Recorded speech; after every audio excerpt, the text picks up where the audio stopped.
तो दोस्तों यहाँ पे सबसे पहले मैंने कार का फर्स्ट गियर लिया है और फिर धीरे धीरे क्लच छोड़ना शुरू किया है, जैसा कि आप देख सकते हैं।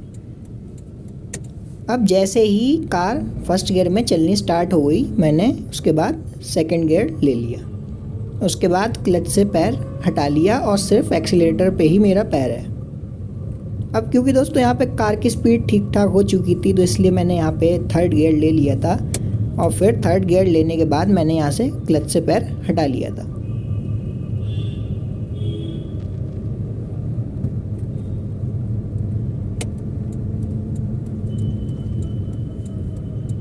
अब यहाँ पे दोस्तों क्योंकि मुझे यहाँ पे हल्का सा टर्न लेना था, इसलिए मैंने यहाँ पे फोर्थ गियर नहीं लिया था। तो यहाँ पे आप देख सकते हैं दोस्तों, यहाँ पे एक ट्रक आता हुआ मुझे दिख गया था, इसलिए मैंने ब्रेक पे पैर लिया और फिर यहाँ पे सेकेंड गियर लेके फिर अपनी स्पीड को वापस मेंटेन करना शुरू कर दिया।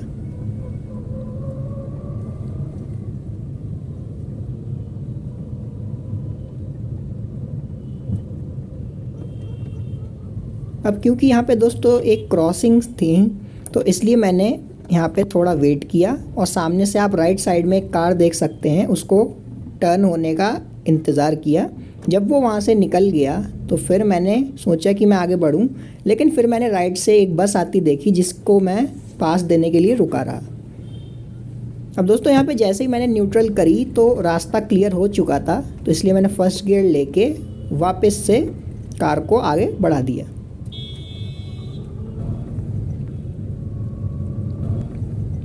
एक चीज़ यहाँ पे दोस्तों ध्यान देने वाली ये है कि आपको कार को आगे बढ़ते ही फ़ौरन सेकंड गियर में ले लेना है। थोड़ी सी स्पीड आते ही कार को सेकंड गियर में ले लीजिएगा।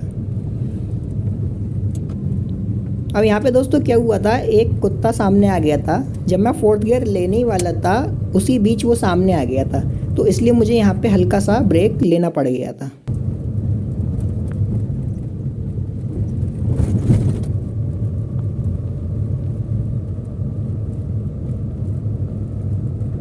अब दोस्तों यहाँ पे जैसा कि आप देख पा रहे हैं, मैंने क्लच से पैर बिल्कुल हटा रखा है, सिर्फ एक्सेलरेटर पे ही मेरा पैर है। अब यहाँ पे एक क्रॉसिंग्स होने की वजह से मुझे यहाँ पे डिपर देख के सामने वाले को बताना था कि मैं भाई इधर से आ रहा हूँ।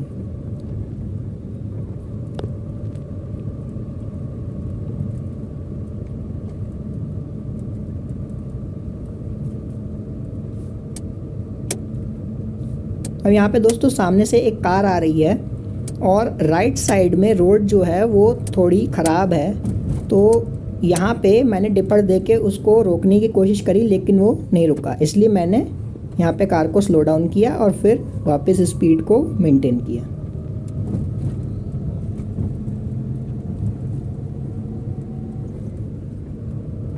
यहाँ पे दोस्तों एक चीज़ ध्यान देने वाली है कि आपको थर्ड और फोर्थ गियर में क्लच को धीरे धीरे छोड़ने की कोई ज़रूरत नहीं है। सिर्फ फर्स्ट और सेकंड गियर में ही आप कार का क्लच को धीरे धीरे छोड़ें।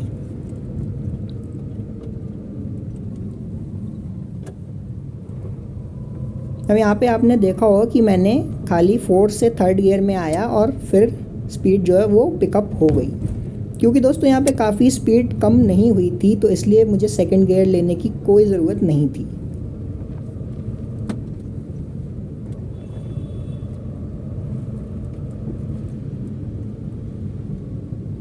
अब यहाँ पे दोस्तों एक साइकिल आगे जा रही थी, इसलिए मैंने ब्रेक लिए थे और जैसा कि आप देख पा रहे हैं क्लच मैंने थोड़ी देर बाद ही लिया है।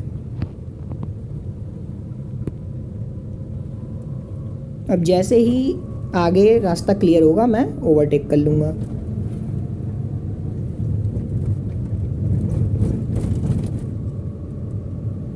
एक चीज़ दोस्तों ध्यान रखिए, क्लच पे आपका पैर कभी नहीं रहना चाहिए। सिर्फ गियर शिफ्ट करते समय और ब्रेक लेते समय ही क्लच पे पैर आना चाहिए।